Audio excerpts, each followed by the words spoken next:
নমস্কার, সবাই কেমন আছেন? আমি আপনাদের জন্য একটা নিরামিষ রেসিপি নিয়ে হাজির। রেসিপিটা হচ্ছে ভেজ অমলেট।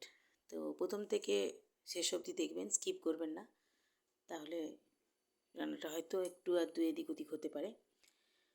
দেখে করলে একদম ঠিকঠাকই হবে আশা করি। ভেজ অমলেট করতে কী কী লাগছে দেখুন। আদা কুচি, লঙ্কা কুচি নিয়েছি আর টমেটো কুচি।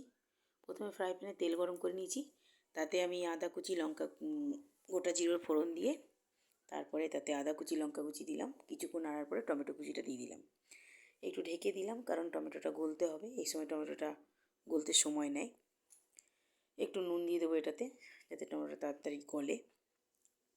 আর আমি একদিকে আলু সিদ্ধ করে রেখেছি, এটাতে আলুটাও লাগবে। আলু সিদ্ধ করে রেখেছি, সেই আলুটা দেবো। একটার পর একটা দেখতে থাকুন, মিস করবেন না। রেগুলার মশলা দিচ্ছি, জিরে, ধনে, হলুদ, লঙ্কা গুঁড়ো। যারা মাছ মাংস ছাড়া খেতে পছন্দ করে না, তারাও কিন্তু হাত চেটে খাবে। নিরামিষের দিনে অনেকেই মাছ ছাড়া খেতে চায় না, কিন্তু এটা নিরামিষের দিন করে যদি দেন, অবশ্যই খাবে। রেগুলার মশলাগুলো দিয়ে এবার ভালো করে মশলাগুলো কষিয়ে নিতে হবে। জিরে, ধনে, হলুদ, লঙ্কা গুঁড়ো, আর একটু রঙ করার জন্য কাশ্মীরি মির্চ দিয়েছি। একটুখানি গোলমরিচ দিলাম, আপনারা দিতেও পারেন, বাদও দিতে পারেন, গোলমরিচ না দিলেও চলবে। মশলাটা কষিয়ে নিয়ে আলুটা দেবো, একটু মিষ্টি দিলাম। এটা কষানো প্রায় হয়েই এসছে। আলু সিদ্ধ করে রেখেছি, সেটা একটু ভালো করে মেখে ওটা দিয়ে দেবো। দিয়ে মশলার সাথে ভালো করে আলুটাকে মিশিয়ে নিতে হবে। মশলাটা হয়ে গেছে। আর যারা আমার চ্যানেলে প্রথম, তারা আমার চ্যানেলটাকে সাবস্ক্রাইব করে দেবেন। ভালো লাগলে একটা লাইক করবেন, কমেন্ট করে জানাবেন কেমন লাগলো। আলুটা সিদ্ধ করে রেখেছিলাম বললাম না, সেটা আমি ঢেলে দিচ্ছি এটাতে, দিয়ে মশলাটার সাথে ভালো করে মিশিয়ে নেব। এখানেই কিন্তু শেষ নয়, একটার পর একটা দেখতে থাকুন। আশা করি আপনাদেরও ভালো লাগবে। একটুখানি অল্প করে করে দেখবেন।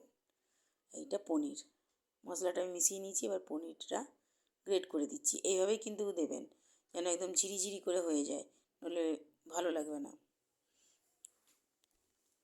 এবারে আমি আলুটার সাথে পনিরটা কুচিয়ে গ্রেট করে নিয়েছি, একদম কুড়ে নিয়েছি। এটাকে মিশিয়ে নেব, ভালো করে মিশিয়ে নিতে হবে পুরটার সাথে, দিয়ে ঠান্ডা করে দিতে হবে। আমি পাঁপড়টাকে হালকা জলে ভিজিয়ে নিয়েছি। হালকা মানে গোটাটাকেই জলে ভিজিয়ে শর্ট করে তুলে নেবেন, বেশিক্ষণ জলে রাখবেন। ওটা আমার দেখানো মানে একা হাতে করছিলাম, একটু গন্ডগোল হয়ে গেছে। যাই হোক, একটু বুদ্ধি করে করে নেবেন। হালকা ভিজিয়ে উঠিয়ে পুরটাকে আমি যেমন করে দিলাম মাঝে দিয়ে, আর একটু জল লাগিয়ে, যদি না মুড়তে চাই একটু জল লাগিয়ে এভাবে মুড়ে নেবেন, তাহলে কিন্তু রেডি। দেখুন, এটাকে করার পরে কিন্তু অনেকটাই ডিমের অমলেটের মতোই লাগছে কি না উপর থেকে। এরপরে ফ্রাই প্যানে তেল গরম করেছি, করে আমি পাঁপড়গুলোকে ভেজে নিচ্ছি।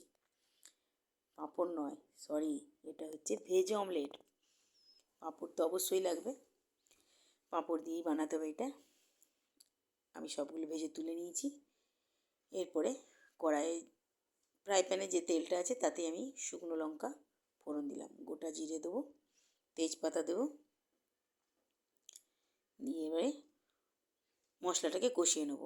এর মধ্যে মশলা কী যাচ্ছে, রেগুলার মশলা, সাথে শুধু আদা বাটা যাবে। আদা বাটা নিরামিষ রান্নাতে আদা ছাড়া হয় না। আদা আমি পেটে রেখেছিলাম, ঢেলে দিলাম। টমেটো কুচিটাও দিয়ে দিলাম, কারণ টমেটোটা গলতে এই সময় লাগে, তাই জন্য টমেটোটা আগের থেকে দিয়ে দিলাম, আগে ভাগে দিয়ে দিলাম। এরপরে এটাতে রেগুলার মশলা দেবো, জিরে, ধনে, হলুদ, লঙ্কা গুঁড়ো, স্বাদ মতো নুন, একটু মিষ্টি দিয়ে ভালো করে কষিয়ে নেব। কষিয়ে নিয়ে জল দিয়ে ঢাকা দিয়ে দেবো। ফুটে উঠলে আমি এই অমলেটগুলোকে, ভেজ অমলেটগুলোকে একটা একটা করে দিয়ে দেবো। দিয়ে নিয়ে তার মধ্যে মাঝে একটু গরম মশলাও দিয়ে দেবেন। গরম মশলা দিয়ে দিলে, নিরামিষের রান্না তো একটু গরম মশলা দিয়ে স্বাদটা পাল্টায়। মিষ্টি দিলে আমি একটু, সব খাবারে একটু মিষ্টি দিই, ঘটিরা মিষ্টি ব্যবহার করে জানেনি। দিয়ে নিয়ে একটু মশলাটা জল ঢেলে দিলাম, কষিয়ে নেব।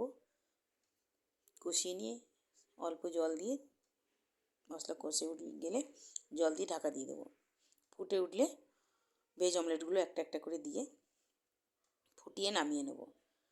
তো রান্নাটা আপনাদের কেমন লাগলো আমাকে কমেন্ট করে জানাবেন। ভালো লাগলে অবশ্যই একটা লাইক করবেন। কোথা থেকে দেখছেন কমেন্ট করে জানাবেন। আমার ভিডিও কেমন লাগে সেটাও জানাবেন। কিছু যদি পরিবর্তন করতে হয় সেটাও আপনারা কমেন্ট করবেন। সবাই ভালো থাকবেন আর রান্নাটা ট্রাই করবেন। এটা প্রায় হয়েই এসছে। আমি ঢাকা দিয়ে দিচ্ছি, ফুটে উঠেছে। এরপর আমি এক একটা করে দিয়ে একটু ধনিয়া পাতা কুচি থাকলে ভালো হতো, বেশ সুন্দর হতো, কিন্তু দুর্ভাগ্যবশত আমার ধনিয়া পাতা আনা হয়নি। আপনার যদি থাকে তাহলে একটু নামাবার আগে ওপর থেকে ধনিয়া পাতা এমনি করে পাল্টে নিয়ে ওপর থেকে ধনিয়া পাতা কুচিয়ে নামিয়ে নেবেন, দেখবেন স্বাদটা আরও ভালো লাগবে। আর ওই পুরটাতেও একটুখানি ধনিয়া পাতা কুচিয়ে দিতে পারেন, খারাপ লাগবে না, ভালো লাগবে। আমি করেছি, কিন্তু আজকে আমার ছিল না বলে। রান্নাটা কেমন হয়েছে? কি ওটা কেমন হয়েছে বল? বীজ খুব সুন্দর হয়েছে, তোমরা সবাই করে দেখো। কি বানিয়েছো এটা?